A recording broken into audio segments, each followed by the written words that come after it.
So today I'm going to be finishing up my two-part series on Lafayette and how he is the hero of two worlds, or as I like to call him, the man who loved revolutions. And today's video, as you can probably tell, it is on the American Revolution, so what Lafayette had to do.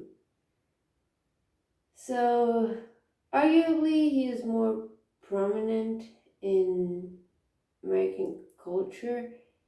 I mean, in French culture as well, you have the Lafayette. I mean, in France, obviously, he is well known, right? But in America, you have, never mind the Hamilton musical, but you have cities. There's a city in Indiana literally named Lafayette. Streets, bars, anything you can think of, there's probably something called Lafayette. And he is literally one of the biggest heroes of the American Revolution. And he's not even American. So he was born in 1757, and in the age of 20, in 1777, he decided, hey, that American Revolution is looking pretty cool. I kind of want to join. The French government, the monarchy, had declared that no French generals could go to the colonies to fight, but Lafayette said, haha, no, and went anyway, paying it. He literally paid his own journey. And he arrived to the Continental Army and said, hey, I'm a join. He was actually quite instrumental at the beginning, and he won this one battle that, I mean, the way he fought was quite impressive because he just fought, right? And then he got hit and got injured quite badly. I'm not saying he was almost bleeding to death, right? But he was injured. But he kept on fighting, kept on, pushing through.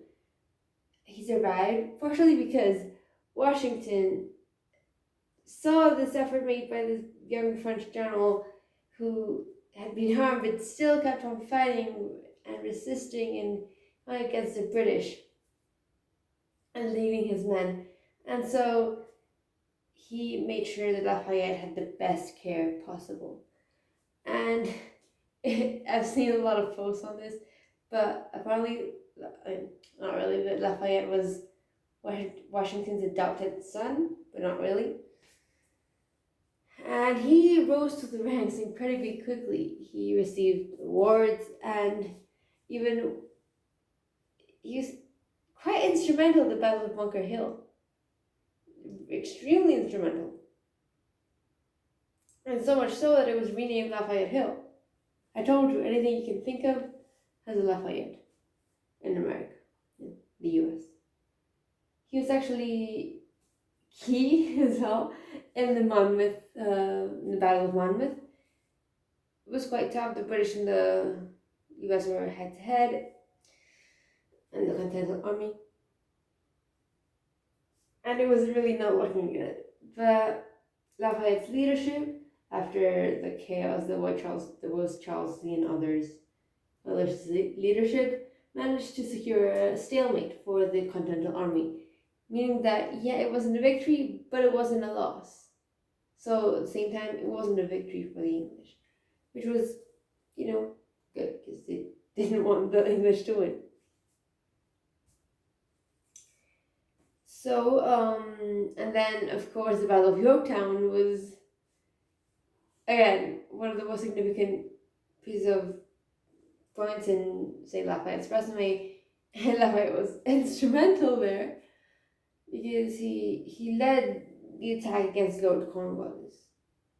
I mean, we're talking strictly the Hamilton musical, because that's really, I'm not gonna lie, that's how I got into this period. I always liked it, but I really, watching the musical really pushed me to investigate more. You have Hamilton and Lafayette, which were two key figures in Yorktown. Hamilton with the siege in York, and Lafayette with the actual attack. And yeah, Lafayette literally became a hero. The battle was 1781, if I'm not mistaken. Yeah, and that was right after the Rochambeau reinforcements. So in 1780, Lafayette returned to France, and there, well, King Louis XVI was not pleased. He had actually specifically stated that French generals could not go. Well, I don't think Frenchmen in general, not French generals. But Lafayette should have gone. He was about to be tried, but managed to escape. And thought, hey, people in France aren't treating me as well as I thought they would, so I'ma just return to the States, or the colonies. And yeah. And shortly after his return, while he was there, he managed to negotiate some ships, some reinforcements. And upon returning to the continent, he realized that Rochambeau was on his way with, I don't know how many, I think 6,000 troops or even more. And yeah, there was something else I wanted to say. Was it at the beginning?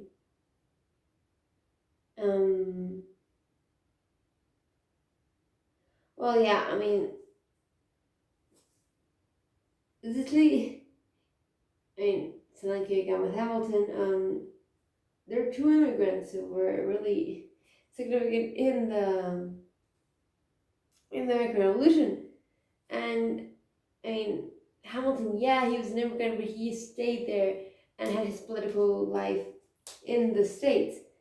However, Lafayette, he went there against the laws of his own country, fought, returned, was almost arrested, came back, kept on fighting, and then went back to fight in, be involved in the French Revolution. He was actually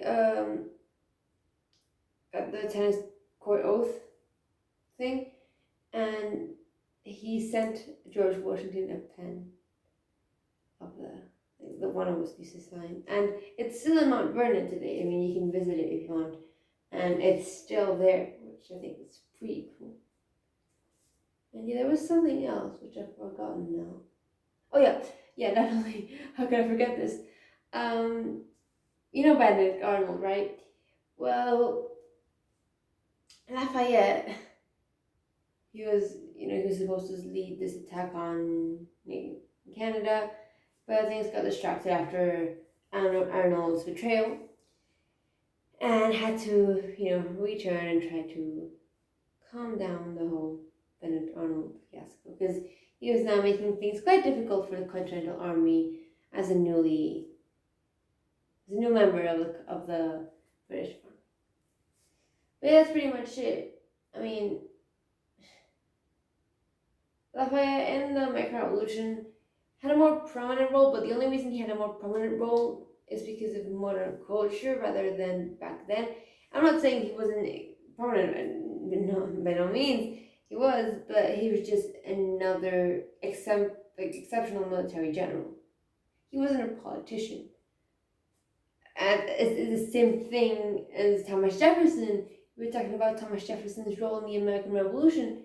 Yeah, he wrote the Declaration of Independence, but that's pretty much it. He was just in France the whole time. So you have Thomas Jefferson, who was a politician, but only a politician in the American Revolution. But then you have Lafayette, who was only a military man for the American Revolution. And then you have, for example, Hamilton, who was both a politician, not so much so in the American Revolution, but especially later, but a soldier. And Lafayette's relationship to Washington, they were really close. He wasn't his aide-de-camp, that was Hamilton, but he was confidant in a way. But yeah, that's it. I mean, there's not much else to say. So I'm going to leave it there. That's the series on Lafayette. Quite short, but quite interesting stuff. So I hope you liked it. I hope you found it interesting. And yeah, thank you for watching. Bye.